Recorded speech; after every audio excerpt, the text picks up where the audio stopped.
Mason Hill, representing the Commonwealth of Kentucky. I would like to reserve my right to yield my time to Delegate Ward, also from Kentucky. That is your right, Delegate. My fellow delegates, while this proposal is well-intended in trying to make life easier for some Americans, I would like to start with a math lesson. The level of statistical significance, as defined by statisticians, is 1%. As a previous speaker mentioned, only 0.3% of Americans at most are affected by this problem. As such, we would be changing something for a statistically insignificant problem. Also, I would like to mention a personal story. My grandmother, last year, she was said that she was legally blind. However, she could still see some things. She could tell the difference between her money. All that legally blind means is that you cannot drive.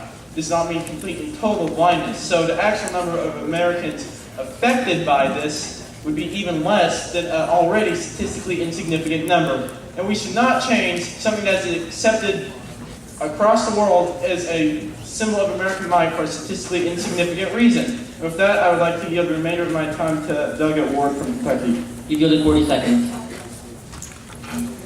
Ward from Kentucky. First, I would like to point out I do respect the authors for what they were trying to do. I do believe that this is an issue, but we must look at things such as ATMs, self-checkouts, vending machines. Would this cause more harm than good because we must spend so much money changing our whole system of how we check out things now? And so that's the only concern I have with this. More harm on our society and our nation than benefits. Thank you.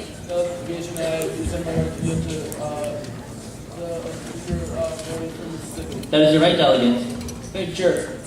Being legally blind myself, without contact glasses that is, I know the pain of not being able to see really at all. The only thing that I'm allowed to see is colors.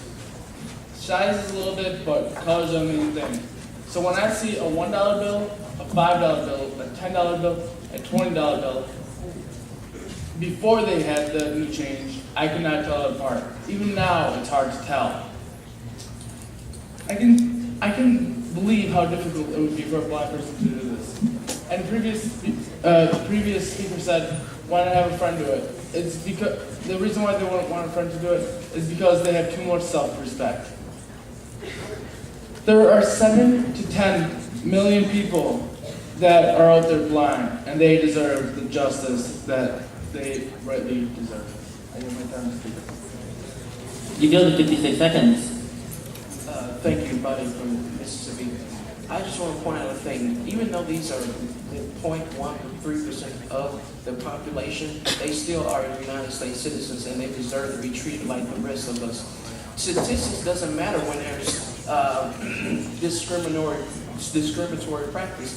I would like to point out in statistics, if we want to get about statistics, I want to point out a case. When the civil rights movement first started, only 22% of people supported it. Well, it was discriminatory. Did we just say, let's give up and not even try to fight for civil rights?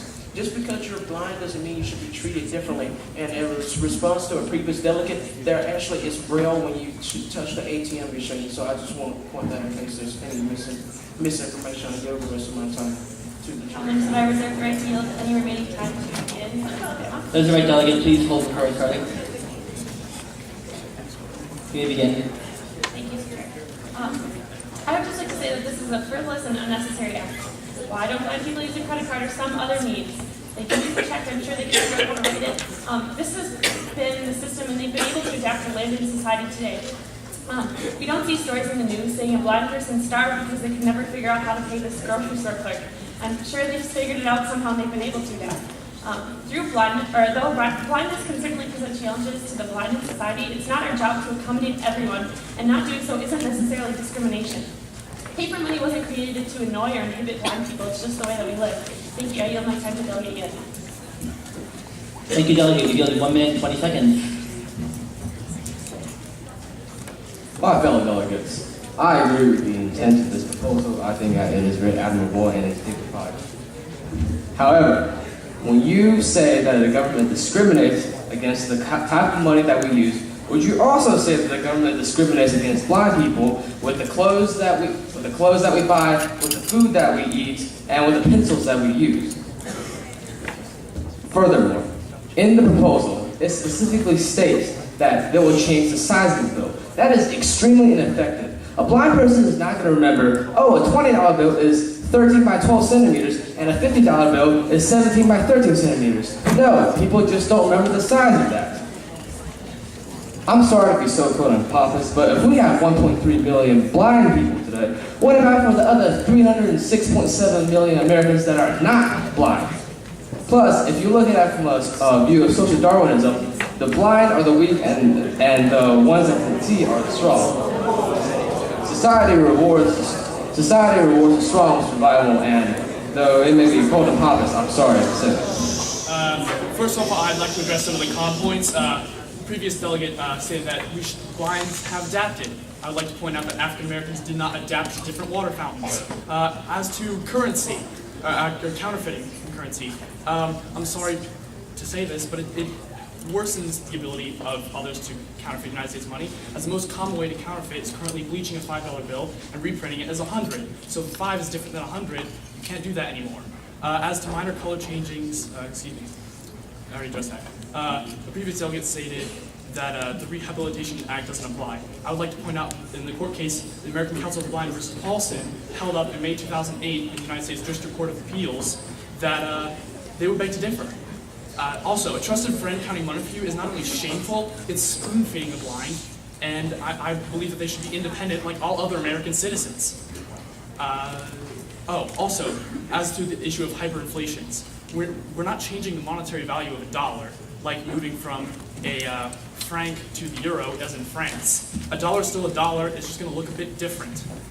Braille signs are everywhere, as some delegates brought up the point that it's an insignificant number of the population. If Braille signs are everywhere, such as on every restroom, I don't see how walking into the wrong restroom is worse than being shortchanged your entire life when you use cash.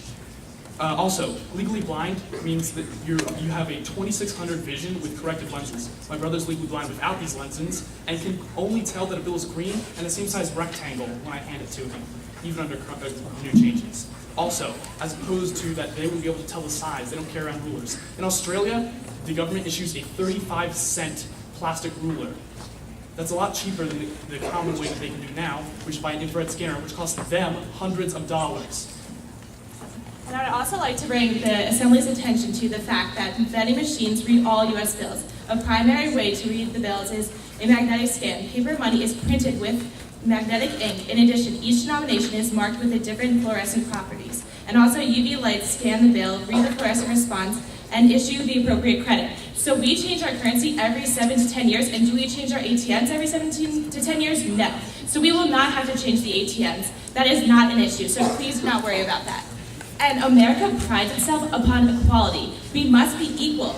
We are just blatantly violating that with not giving the blind the right to read the money that they earned and worked so hard for. Imagine if every time you went into your pocket, you couldn't tell which money you were holding, even if you had to buy something as simple as a water bottle. This is a right they need. And don't worry about the percentage, it's the number. There are millions of blind out there, and it's also international. There are 7 to 10 million international blind, and they come to the United States. So it's not just the 1.2 million people here.